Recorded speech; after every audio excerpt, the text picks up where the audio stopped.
video. During a video class, i-discuss na to ang chapter 1, which is the introduction. So, diri sa introduction, ang mga nakapaloob ani nga mga subheadings are the following.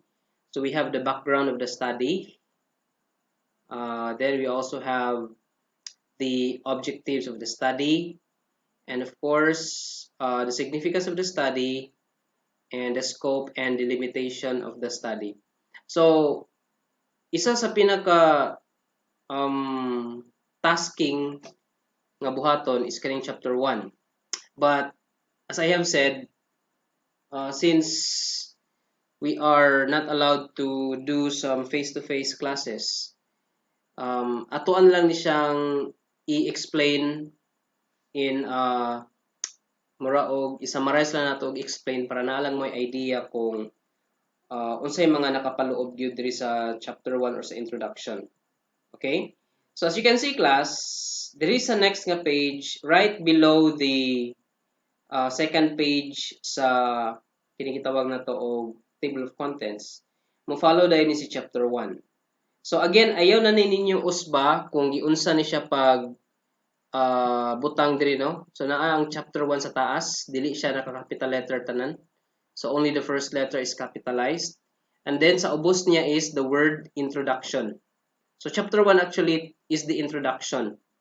But kaning introduction mo ni iyang main nga heading, ang subheading niya is kining background of the study. So background of the study, kung ato ni siyang subton is, kung balihon nato, mo ni siya ang inyong nakasulat diri is unsa may background sa imuhang research or unsa may background ana imuhang study. So, di ba sa research, dapat maghimo man ka og introductory statement kung unsa na about imuhang research kay aron kami nga mga magbasa sa imuhang papel naa may idea kung unsa na siya about. Now, kung tan-aw na to diri sa background of the study na ay pila ni ka paragraph. Isa, duha, tulo, upat, lima, unom, pito, walo, siyam. So naay siyam ka paragraph ang diri sa akong example gihatag. So basig mabalaka na mong kataas ba ana sir ganong yun ana man kataas. Now of course, para masabtan mo gud og ayo sa mga mobasa dapat i-explain nimo og tarong. But ayo ka balaka kung medyo nabalaka na mo karon kung unsay isulat di sa background of the study. Ang buhaton lang nako class is basahon nako ang kaning mga paragraph and then i-explain nako later kung unsay buot pasabot ana. Now sa paghimo og background of the study, naa siya pattern. Pattern meaning to say unsay dapat isulat sa first paragraph, unsay dapat isulat sa second, so on and so forth. But I will not explain the 8 paragraphs no. Ako lang i-explain sa inyo kung unsaon pag-start. Okay, kung makabalo na mo unsaon pag-start, kunya ma-follow ninyo ang kining pattern sa matag paragraph based on your research, mas dali na lang na siya. So anyway, this is my background of the study. Now take note, ang akong study, ang title sa akong study class is Ergonomic Reclining Seat with Swiveled Writing Tablet. Again, ang akong study is maghimo ko og armchair, classroom armchair, lingkuranan sa mga estudyante, nga ang armrest niya or kanang sulatanan, pwede mabalhin sa wala. Kay aron maka-cater siya sa mga left-handed pod nga mga students. So, mo na siya ako ang title or mo na akong project. So, para makasabot ang mga panel or mga readers kung unsa imong project, dapat buhatan nimo nag-background of the study. So, giunsa na ako pagsugod akong background of the study. Okay, let me read the first paragraph. So, ako ni siyang kuluran og let's say blue or dark blue. Anyway, itom na lang. Balikan lang ito itom. Okay, anyway, let me read. Akong i-bold. So, students' primary goal in attending a school, college, or a university is to gain adequate and relevant knowledge, skill, and understanding. Okay. Since ang ako ang project is about ano man class kining bangko nga gamiton sa eskwelahan. ako siya diretso gi-relate sa akong first nga statement, which is ang primary goal daw sa estudyante nga nung moadto siya eskwelahan or university is to gain adequate and relevant knowledge, makatuon siya na siya mga bago nga information na tun-an, skills, and understanding. Okay? So, mo na yung primary goal sa isang estudyante. Next sentence. In order to achieve holistic experiential learning, students must be in a situation in which they feel relaxed and far from any physical or any physically unpleasant feelings such as bodily pains, heat, cold, and other distractions. Okay. Again, in order to, di ba, there is a first statement, ang goal do sa estudyante nga mo eskwela siya is makatuon siya, makagain siya new knowledge, information, makagain siya skill, and makagain siya og understanding.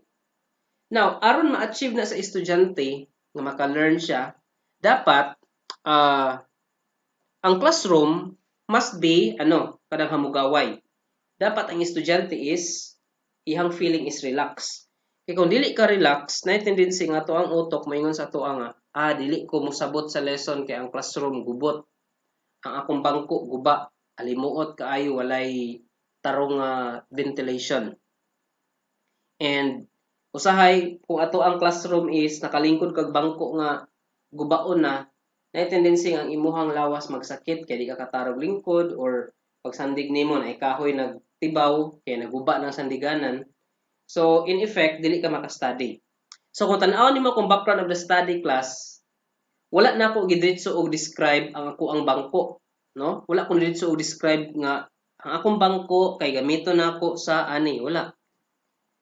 Nagpudyot pa ko og relevant information unsay rason nako nganong nag-come up ko ang study. Okay? Ug mao na siya ang akong gibasa. So padayon ta. In every school setting, aside from the comforts of having a well-lit and well-ventilated classrooms, the level of students' comfort can also be measured by the kind of classroom furniture they are using. Okay, diri na nagsugod dayon og sulod ang ako ang title.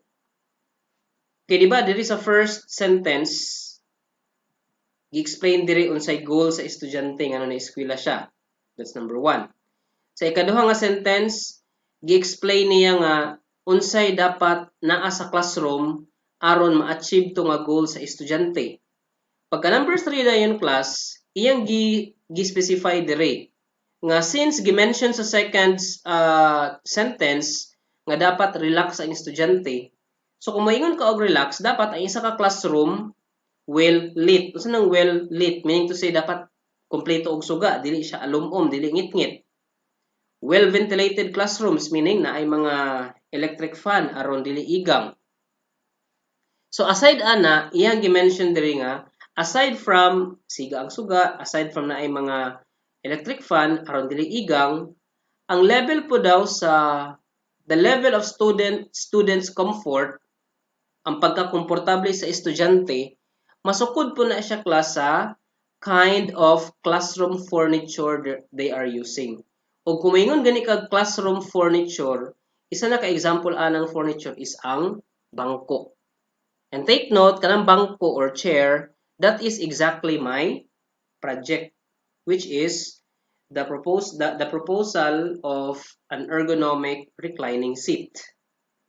Okay, nakonekta ninyo ang first, second, ug third nga statement. Okay. Now, katong first, second, ug third nako nga sentences, kung inyo to siyang sabton, nagikan to siya sa akong kaugalingon. Wala ko'y gibasihan. I mean, nako'y gibasihan, of course, based on my observation, pero wala ko'y kanang gisite nga authority nga tao. Now, pangutan na, sir, pwede ba na siya? Actually, pwede as long as limited. And in my case, sa akong first introduction, 3 sentences lang ang nagikan sa kuha. Ang ikaapat na nako nga sentence class is wala na ko nagbuot-buot. Naa na ko'y gisite nga author. Okay? And this is the one. As highlighted by Pornomo et al. 2016, the urgency of having comfortable facilities in classrooms is needed in order to avoid disruption in educational activities, which in turn could affect the school's effectiveness as learning institution.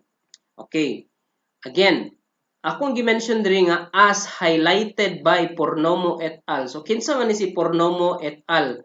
So si Pornomo et al. Class, author ni siya or mga authors ni sila nga naa sila na-publish nga libro about gihapon sa kanang mga bangko nga makahatag og comfort sa mga estudyante sa mga eskwelahan. So diri sa akong ikaapat nga sentence, naa na ko'y basihan nga authority. So sa inyong case, dapat ingon ana pod. Dapat sa introduction, pag abot nimo third or fourth sentence, mag-cite na mo class og authority. So sir, unsaon na mo pagpili kung unsaon among i-cite? Of course, inyo na siyang mabuhat class dito sa inyong base dito sa inyong gipangbasa nga mga articles or sa inyong review of related literature. So muna importante kaayo nga kung mag-review of related literature na mo, inyo ginang ipangsulat kung unsay title sa article, kinsay mga author, unsa nga date. Kay aron pag mag-cite na mo during sa paghimog introduction, dali na lang. So ang pag-cite ninyo is ano lang na siya, apelido, kung daghan sila kauban, butangan nimo it al, and then open parenthesis, date of publication, and then close parenthesis. Okay? So naanay authority ang imong introduction, wala lang ka nagbuot-buot. And take note, first paragraph pa lang na siya. So sa first paragraph, gi-explain ako ang background gamay nganong maghimo og bangko. And since ang bangko is designed for students, ang akong explanation diri sa first, second, and third paragraph, nag-focus po ko sa students. So dapat ingon ana inyo ha. Kung kinsay inyong target participant, dito pud mo himo og background. So kung imuhang study is about chopping board, kinsa may imuhang primary target sa chopping board? Mga kuan, di ba? Mga kusinero, or mga mamag papa nga galuto. So sa imuhang background of the study, dapat ma-mention to nimo sila kay sila may imong target. Okay, so muna yung nakabutang dapat sa imuhang first paragraph. Now, pag abot og second paragraph, third, fourth, fifth, sixth, seventh, eighth, and nine, ang inyo lang buhaton class is inyohan ni siyang basahon and then inyohan siyang i-identify kung unsa iyang pattern. So diri sa ikaduha nga paragraph gisulti diri, in line with comfortable school facility, furniture plays a vital part in the environment and learning experiences and processes. It is equally important as tools and equipment, school buildings, and other classroom resources. In fact, school facilities and infrastructure are considered as the most essential components in existing educational system. So, gibase gihapon ako na siya sa statement ni Pornomo et al. So, as I have said, I cannot explain to you everything because magdepende man na siya sa inyong project. But what I'm trying to say is, basahan ninyo class ang matag paragraph, sabta ninyo kung unsay butang diha. And aron na ay connection, kaning gibutang diri sa second paragraph, dapat imo na siyang always i-connect sa first paragraph. Okay, ngun ana na siya. So, take note, na ako'y mga citations diri. So, para ang inyong papel, dili siya lamya tan-awon, dapat naagid siya citation. So, pag abot na po diri sa class, third paragraph, na ako'y gisite nga, kana gong murag statistics. So based on statistical data, most students spend a quarter of their time at school,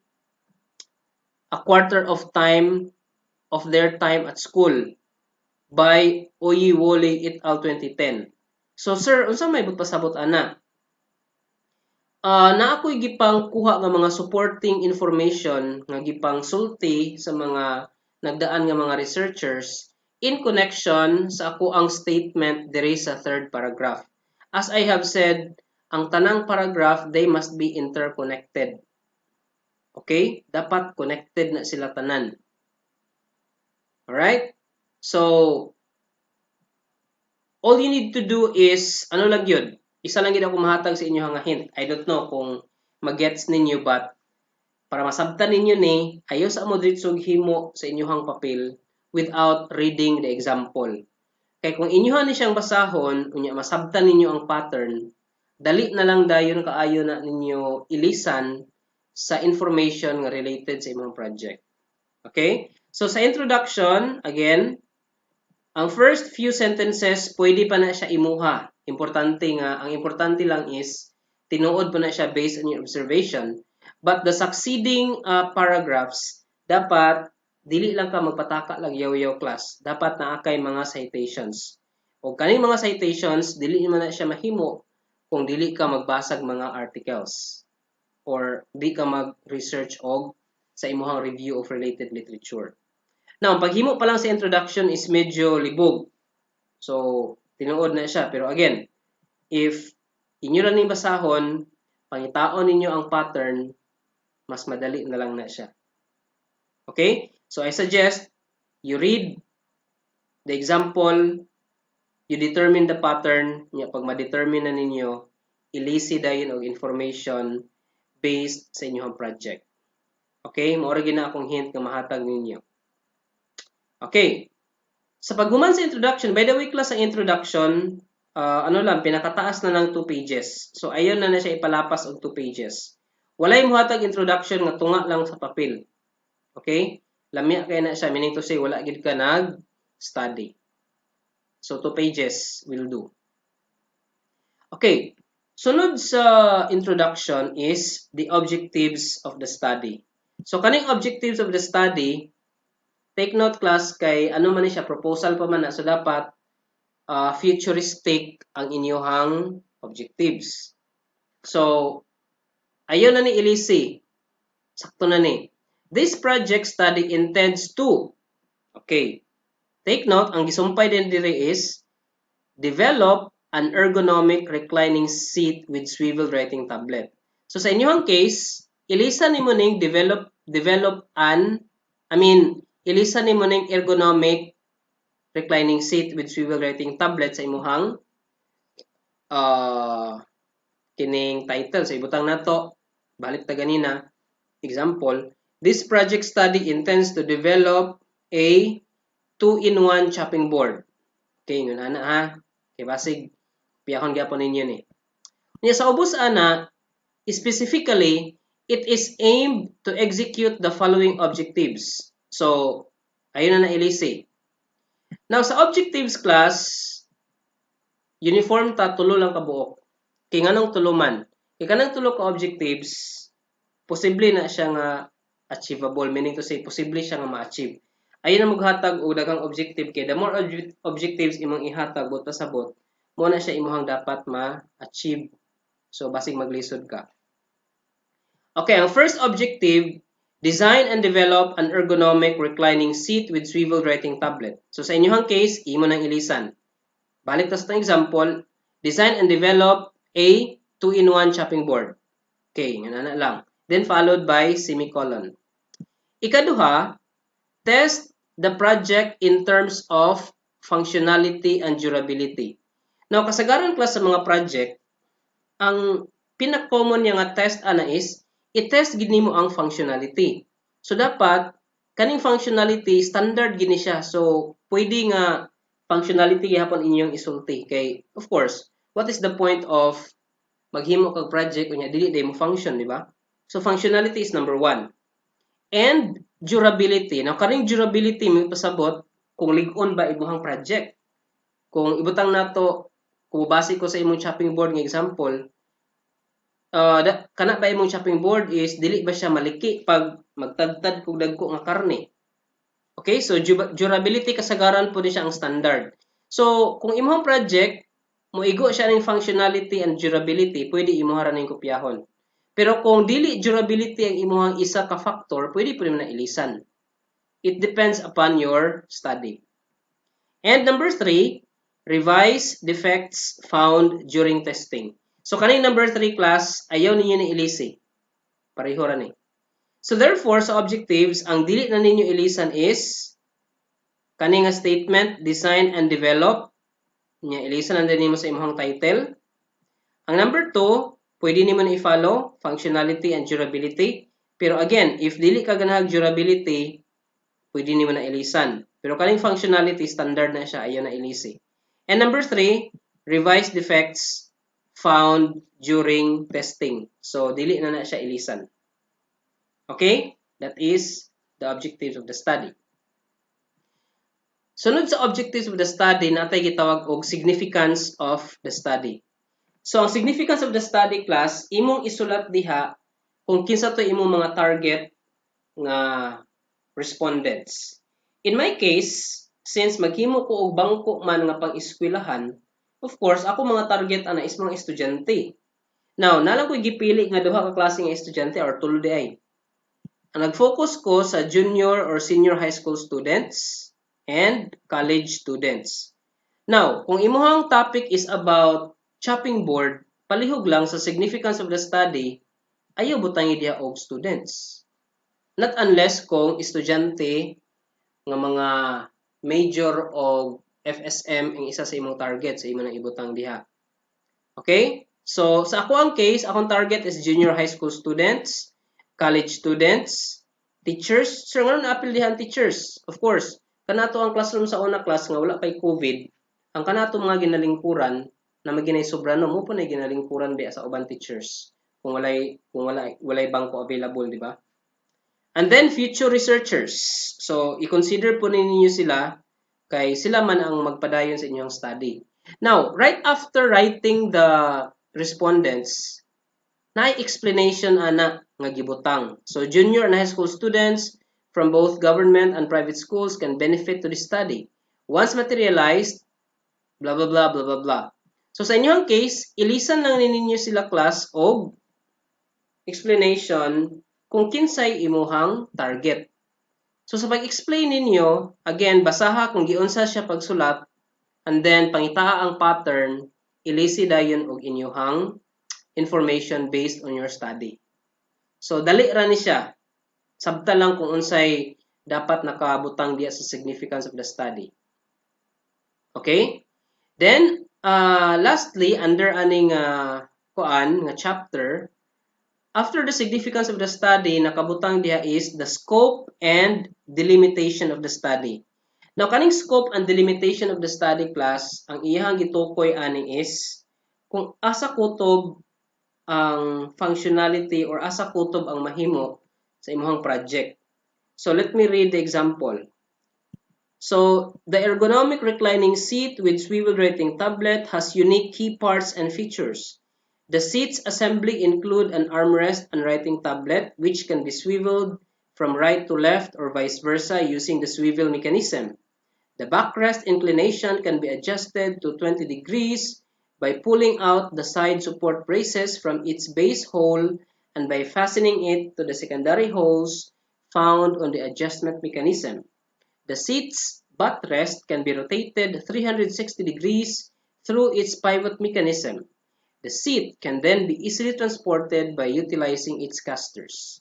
So, I don't know if you're able to follow, but scope and delimitation is ihang gi-describe diri class kung unsay function or special features ako ang project. Gi-explain niya kung unsay the way gina-operate ang project. Asa ra siya kutob, unsay ihang kaya mahimo. So, mao po na inyuhang sulat diha sa kakayahan sa inyuhang project. Again, lisod ni siya i-explain in detail, but kung gusto ka nga makasabot mo diretso, you read the example, find the pattern. Pag makita na nimo ang pattern, okay, mo din na isulat. Ilisa na din nimo sa information related sa imuhang project. Okay? So, mao na siya ang information kung saan paghimo ang Chapter 2, Introduction or the Background of the Study.